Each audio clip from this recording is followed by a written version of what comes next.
ಮೇಷರಾಶಿ. ಮೇಷರಾಶಿಯವರಿಗೆ ಈಗಾಗಲೇ 7.5 ಇರತಕ್ಕಂಥದ್ದು ಪ್ರಾರಂಭ ಆಗಿದೆ. 7.5 ವರ್ಷದ ಶನಿ ಅಂತ ಕರೀತಾರೆ. ಮೇಷರಾಶಿಗೆ ಆಗಲೇ 1 ವರ್ಷ ಆಗೋಯ್ತು. ಯಾಕೆ ಹೋದ ಮಾರ್ಚಿಯಲ್ಲಿ 15ನೇ ತಾರೀಕು ಶನಿ ಬಂದಿದ್ದು, ಈ ವರ್ಷ ಆಗಲೇ ಮಾರ್ಚಿ ಆಯಿತು. 1 ವರ್ಷ 7.5 7.5 ವರ್ಷದಲ್ಲಿ 1 ವರ್ಷವನ್ನು ನೀವೆಲ್ಲ ಕಳೆದಿದ್ದೀರಾ. ಇನ್ನು ಮುಂದಕ್ಕೆ ಕಳಿಬೇಕಾದ್ದು 6.5 ವರ್ಷ ಇದೆ ಅಲ್ವಾ. ತುಂಬ ಎಚ್ಚರಿಕೆಯಿಂದಲೇ ಮೇಷರಾಶಿಯವರು, ಈಗಾಗಲೇ ನಿಮಗೆಲ್ಲ ಗೊತ್ತಾಗೋಗಿದೆ, ಪ್ರಾರಂಭ ಆಗಿದೆ. ಎಲ್ಲದರಲ್ಲೂ ಶನಿ ಅಂದರೆ ಅವನು ಬಂದಾಗ ಸಂಚಾರ ನಿಧಾನ ಅಂತ. ಒಂದೊಂದು ಮನೆ ದಾಟಬೇಕಾದ್ರೆ ಶನಿ 2.5 ವರ್ಷ ತಗೊಳ್ತಾನೆ ಒಂದೊಂದು ಮನೇನ.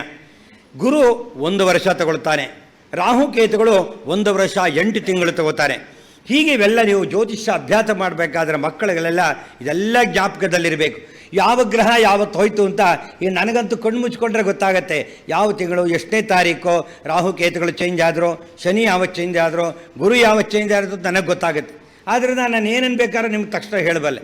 ಆದ್ದರಿಂದ ಈಗ ಹೋದ ಮಾರ್ಚ್ 15ರಲ್ಲಿ ಶನಿ ಸಂಚಾರವನ್ನು ಮಾಡಿದ್ದಾನೆ. ಪುನಃ ಅಲ್ಲೇ ಕೂತಿದ್ದಾನೆ. ಇನ್ನು 7.5 ವರ್ಷದಲ್ಲಿ 6.5 ವರ್ಷ. ಮೇಷರಾಶಿಯವರು, ಮೇಷ ಅಂದರೆ ನಿಮಗೆಲ್ಲ ಆಡು ಗೊತ್ತು, ಅಂದರೆ ಅಂಗಾರಕ ಅಧಿಪತಿ. ಅವರಿಗೆ ಡಾಮಿನೇಟ್ ಪವರ್. ಅವರೆಲ್ಲ ಪೊಲೀಸ್ ಆಗ್ಬೋದು, ಆರ್ಮಿ ಆಗ್ಬೋದು, ಎಲ್ಲ ಕಮಾಂಡಿಂಗ್ ಪವರು, ಎಲ್ಲನೂ ನಾನೇ ನೋಡ್ಕೋಬೇಕು ಅನ್ನೋದು ಅವ್ರಿಗೆ ಹೆಚ್ಚಾಗಿರುತ್ತೆ ಮೇಷರಾಶಿಯವರಿಗೆ. ಆದ್ದರಿಂದ ಮೇಷ ಅಂದರೆ ಅದು ರಕ್ತವರ್ಣ. ಮತ್ತು ಅವರಿಗೆ ಹವಳ. ನೀವು ಯಾವ ಹರಳು ಹಾಕ್ಕೊಳ್ಳಿ ಅಂತ ಕೇಳ್ಬೋದು ಮೇಷರಾಶಿಯವರು. ನೀವೆಲ್ಲ ಹವಳದ ಹರಳನ್ನು ಹಾಕ್ಕೊಂಡಿರ್ಬೇಕು.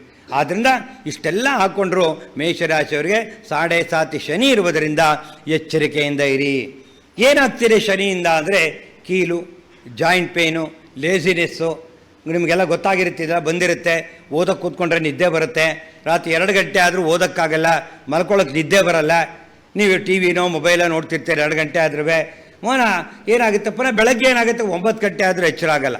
ಇದು ಶನಿಯ ಪ್ರಭಾವ. ಯಾಕೆಂದರೆ ಸೂರ್ಯ ಹುಟ್ಟವಾಗ ಶನಿಯ ಮಗನೇ, ಸೂರ್ಯನ ಮಗನೇ ಶನಿ. ಆದ್ದರಿಂದ ಇನ್ನೂ ಮಲಗಿರು ಅಂತ ನಿಮಗೆ. ಯಾಕೆಂದರೆ ಬಯಸ್ಕೋಬೇಕಲ್ಲ ಬೆಳಗಾಗಿದ್ದು. ಅದಕ್ಕೋಸ್ಕರ ನೀವು ಹುಷಾರಾಗಿರಬೇಕು. ಇಷ್ಟನ್ನು ಮಾತ್ರ ನಿಮ್ಮನ್ನು ಆಕ್ರಮಿಸ್ಕೊಂಡು ಬಿಡ್ತಾನೆ ಶನಿ. ಬಾಡಿಯಲ್ಲಿ ಬರ್ತಿದ್ದಾಗೆ ಅವನು ಲೇಸಿನೆಸ್ ಮಾಡಿಬಿಡ್ತಾನೆ. ಆದರೆ ಇದು ನಡೀತಾ ಹೋಗ್ತಾ ಇರುತ್ತೆ.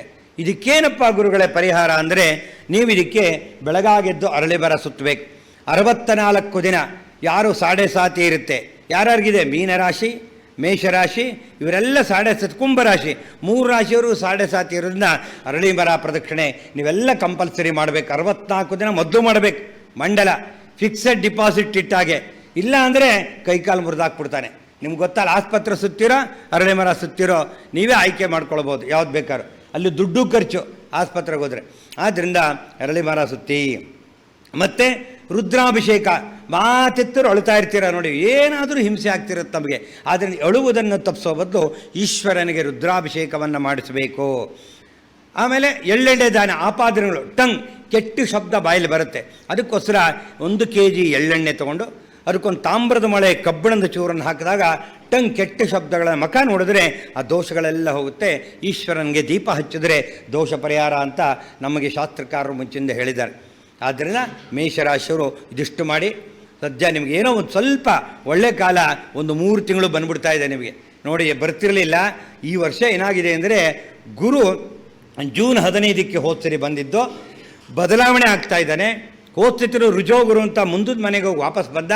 ಈ ಸತಿನೂ ಅಷ್ಟೇ ಜೂನ್ ತಿಂಗಳ 1ನೇ ತಾರೀಕು ಬದಲಾವಣೆ ಆಗ್ತಾ ಇದೆ ಗುರು. ಆದರೆ ಗುರು 3ನೇ ಮಲ್ಲಿದ್ದ ಮೇಷರಾಶಿಗೆ, 4ಕ್ಕೆ ಹೋಗ್ತಾ ಇದ್ದಾನೆ. 4ಕ್ಕೆ ಹೋದರೂ ಸಹಿತ 5ನೇ ಮನೆಗೆ ಬೇರೆ ಹೋಗ್ತಾನೆ. ಯಾವಾಗ? ನಾಳೆ ಮುಂದೆ ಇರತಕ್ಕಂಥ ಅಕ್ಟೋಬರ್, ನವಂಬರ್, ಡಿಸೆಂಬರ್, ಜನವರಿ 4 ತಿಂಗಳು ಸ್ಪೆಷಲ್ ಬೋನಸ್ ಇದೆ ಮೇಷರಾಶಿಯವರಿಗೆ. ಯಾಕೆಂದರೆ 5ನೇ ಮನೆಗೆ ಬರ್ತಾನೆ. ಅಷ್ಟರೊಳಗೆ ನೀವು ಮದುವೆ ಫಿಕ್ಸ್ ಮಾಡ್ಕೊಳ್ಳಿ, ಮನೆ ಲೋನ್ ಸ್ಯಾಂಕ್ಷನ್ ಮಾಡಿಸ್ಕೊಳ್ಳಿ, ಏನೋ ಒಳ್ಳೆಯ ಕೆಲಸ ಮಾಡಿದ್ರೆ ಮಾಡಿ. ಅದೊಂದು ಮಾತ್ರ ನಿಮಗೆ ಸ್ಪೆಷಲ್ ಈ ವರ್ಷ ಮಾತ್ರ ಸಿಗ್ತಾ ಇದೆ, ಅದು ಪ್ರತಿ ವರ್ಷ ಸಿಗಲ್ಲ. ರುಜೋ ಗುರು ಅಂತ ಕರೀತಾರೆ. ಗುರು ಯಾವ ಮನೆಯಲ್ಲಿರ್ತಾನೋ ಆ ಮನೆಯನ್ನು ಬಿಟ್ಟು ಮುಂದಕ್ಕೆ ಹೋದರೆ ರುಜೋ, ಹಿಂದಕ್ಕೆ ಹೋದರೆ ವಕ್ರಿ ಅಂತ ಕರೀತಾರೆ. ಅದು ಅಕ್ಟೋಬರಿಂದ ನಿಮಗೆಲ್ಲ, ಅಂದರೆ ನವಂಬರ್, ಡಿಸೆಂಬರ್, ಜನವರಿ 3 ತಿಂಗಳು ಸ್ವಲ್ಪ ಬಲ ಇದೆ. ಏನು ಬೇಕಾದರೂ ಮೇಷರಾಶಿಯವರು ಅವ ಮಾಡ್ಕೊಳ್ಬೋದು ನೀವು. ಹಾಗೆ ನಿಮಗೆ ರಾಹುಕೇತುಗಳು ಸಹಿತ ಡಿಸೆಂಬರಲ್ಲಿ ಚೇಂಜ್ ಆಗ್ತಿದ್ದಾರೆ. ರಾಹು ಈಗಾಗಲೇ 11ನೇ ಬಲಿದ್ದಾನೆ. ಫಾರಿನ್ ಹೋಗೋರಿಗೆಲ್ಲ ವಿದೇಶ ಸಂಚಾರಕ್ಕೆ ಅನುಮತಿ ಸಿಗುತ್ತೆ. ಮತ್ತು ಡಿಸೆಂಬರ್ ಆದಮೇಲೆ ಕರ್ಮಸ್ಥಾನಕ್ಕೆ ರಾಹು ಬಂದುಬಿಡ್ತಾನೆ. ಸ್ವಲ್ಪ ಎಚ್ಚರಿಕೆಯಿಂದ ಇರಬೇಕಾಗತ್ತೆ ಮೇಷರಾಶಿಯವರು. ಆದ್ದರಿಂದ ಸುಬ್ರಹ್ಮಣ್ಯನ ಆರಾಧನೆ ಮಾಡಿ, ಹವಳ ಅನ್ನತಕ್ಕಂಥದ್ದನ್ನು ಧಾರಣೆ ಮಾಡಿ ಪೂಜೆ ಪುನಸ್ಕಾರಗಳನ್ನು ಮಾಡಿದರೆ ನಿಮಗೆ ಒಳ್ಳೆಯದಾಗುತ್ತೆ. ಈಗ ಇನ್ನೂ 3 ತಿಂಗಳು ಮನೆ ಮಠ ಸೈಟು ಜಾಗ ತಗೋಬಾರ್ದು. ಗುರು 3ನೇ ಮನೆಯಲ್ಲಿದ್ದಾಗ ಭೂಮಿ ಮತ್ತು ನಿವೇಶನವನ್ನು ತೆಗೆದುಕೊಂಡರೆ ನಿಮಗೆ ನಾಶ ಅಂತ ಬರೆದಿರಿ. ಅದಕ್ಕೋಸ್ಕರ ನೀವು ಯಾರೂ ಅದನ್ನು ತೆಗೆದುಕೊಳ್ಬಾರ್ದು. ಆದ್ದರಿಂದ ಎಚ್ಚರಿಕೆಯಿಂದಿರಿ. ನಂತರ ರಾಶಿಗೆ ಹೋಗೋಣ. ವೃಷಭ ರಾಶಿ. ವೃಷಭ ಅಂದರೆ ತಾಯಿಗೆ ಪ್ರೀತಿಪಾತ್ರರಾದ ರಾಶಿ. ಅದು ಹಾರ್ಡ್ ವರ್ಕ್. ವೃಷಭ ಅಂದರೆ ಎತ್ತು ಪಾಪ ನೋಡಿದಿರಲ್ಲ, ಗದ್ದೆಲ್ಲ ದುಡಿದು ಹೇಗೆ ನಮ್ಮನ್ನೆಲ್ಲ ಸಾಕುತ್ತೆ ಅಂತ ಆ ಥರ ಅವ್ರ ಜೀವನ ನಡೀತಾ ಇರುತ್ತೆ.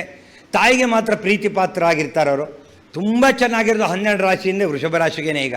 ಯಾಕೆಂದರೆ ಗುರು ಅವ್ರಿಗೆ 2ನೇ ಮಲ್ಲಿ ಕೂತಿದ್ದಾನೆ, ಶನಿ 11ನೇ ಮಲ್ಲಿ ಕೂತಿದ್ದಾನೆ. ಎಲ್ಲ ಅವ್ರಿಗೆ ಚೆನ್ನಾಗಿದೆ.